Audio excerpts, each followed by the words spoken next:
వైద్య ఖర్చులు భరించలేని పేదలకు అందిస్తున్న సీఎంఆర్ఎఫ్ గొప్ప వరమని దుబ్బాక ఎమ్మెల్యే కొత్త ప్రభాకర్ రెడ్డి అన్నారు. సిద్దిపేట జిల్లా దుబ్బాకలోని తన క్యాప్ కార్యాలయంలో లబ్ధిదారులకు సీఎంఆర్ఎఫ్ చెక్కులు పంపిణీ చేశారు ఎమ్మెల్యే ప్రభాకర్. అధికారంలోకి వచ్చిన కాంగ్రెస్ ఇచ్చిన హామీలను నెరవేర్చలేదని ప్రభుత్వ తీరును ఖండించారు. రుణమాఫీ అమలులో ప్రభుత్వం పూర్తిగా విఫలమైందన్న ఎమ్మెల్యే 2 లక్షల రుణమాఫీ కాని రైతులకు సత్వరమే వర్తింపచేయాలని డిమాండ్ చేశారు. రుణమాఫీకి సంబంధించి సంబంధిత వ్యవసాయ శాఖ అధికారులతో సమీక్షించారు ఆయన.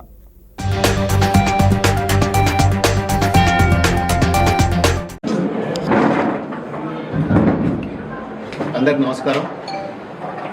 ఈరోజు తెలంగాణలో మరి కాంగ్రెస్ ప్రభుత్వం వచ్చిన తర్వాత గత ప్రభుత్వంలో కేసీఆర్ గారు మరి పాలించిన ప్రభుత్వంకు మరి ఇప్పుడు రేవంత్ రెడ్డి గారు పాలించే ప్రభుత్వానికి తేడా అనేది మరి కళ్ళకు కొట్టొచ్చినట్టు కనబడుతుంది.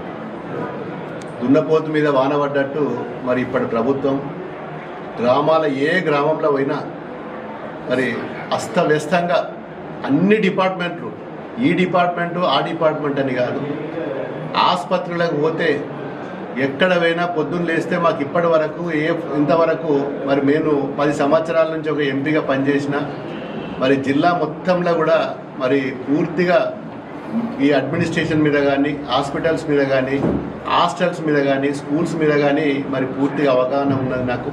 మరి అప్పటికి ఇప్పటికీ తేడా మరి బ్రహ్మాండంగా కనబడుతున్నది.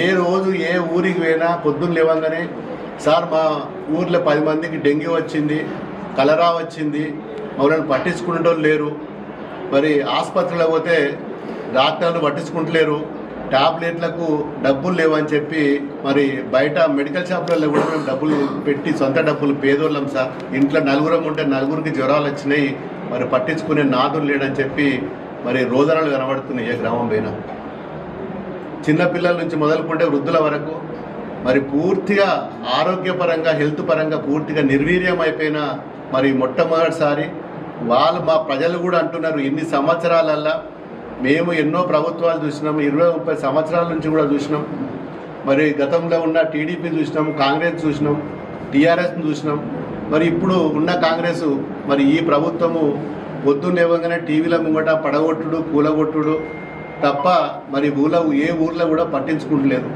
సర్పంచులు పదవి విరమణ, సర్పంచులది పదవి కాలం అయిపోయింది, ఎంపీటీసీలది పదవి కాలం అయిపోయింది, జడ్పీటీసీలది పదవి కాలం అయిపోయింది. వాళ్ళ స్థానంలో స్పెషల్ ఆఫీసర్లను పెట్టి మరి గ్రామ సెక్రటరీలను పెట్టి నడిపిస్తున్నారు. ఏ సెక్రటరీకి ఫోన్ చేసినా, స్పెషల్ ఆఫీసర్కి ఫోన్ చేసినా ఒక మోరి లేదయ్యా, హాస్టల్లో పిల్లల దగ్గర మోరి లేదు, దవాఖాన దగ్గర రుగ్మతులకు దోమలు వస్తున్నాయి, మరి గడ్డి మందు లేదంటే మా దగ్గర ₹1 లేదు సార్, మరి మా చేతులు ఏం లేదు, మేమే అప్పులు తెచ్చి మరి ఇప్పటిదాకా నడిపినాము, మరి పారిశుద్ధ్య కార్మికులకు కూడా జీతాలు లేవు, పట్టించుకునే నాదులు లేడు, గడ్డి మందు లేదు, వాటర్ ట్యాంకులు క్లీనింగ్ లేదు, మరి వర్షాకాలం మరి పూర్తిగా గ్రామాలు చెట్లు పెరిగిపోయి, పిచ్చి మొక్కలు పెరిగిపోయి, మరి దోమలు ఎక్కువైపోయి మరి చాలా రుగ్మతలు వస్తున్నాయి. మరి ప్రభుత్వం అసలు నిమ్మకు నీరెత్తినట్టున్నది. ఎవరికి ఫోన్ చేసినా ఒక ఆర్డీఓ ఫోన్ చేస్తే రెస్పాన్స్ ఉండదు, ఒక కలెక్టర్ తోటి రెస్పాన్స్ ఉండదు, హెల్త్ డిపార్ట్మెంట్లో రెస్పాన్స్ లేదు. కరెంటు పోలు చాలా గ్రామాలల్లో కరెంటు పోలు పడిపోతే 8 మాసాలల్లో మరి మా నియోజకవర్గంలో ఇదివరకు ఒక 5 కరెంటు పోలు కూడా ఇచ్చిన దాఖలాలు కూడా లేవు. రైతులు డీడీలు కట్టిన వాటికి కూడా కరెంటు పోలు వస్తలేవు. ఇవన్నీ కూడా చూస్తుంటే నిజంగా ఇంకా 4.5 సంవత్సరాలు ఏ విధంగా ఉంటుంది ప్రభుత్వం అని చెప్పి మరి ప్రజలు భయభ్రాంతులు అవుతున్నారు.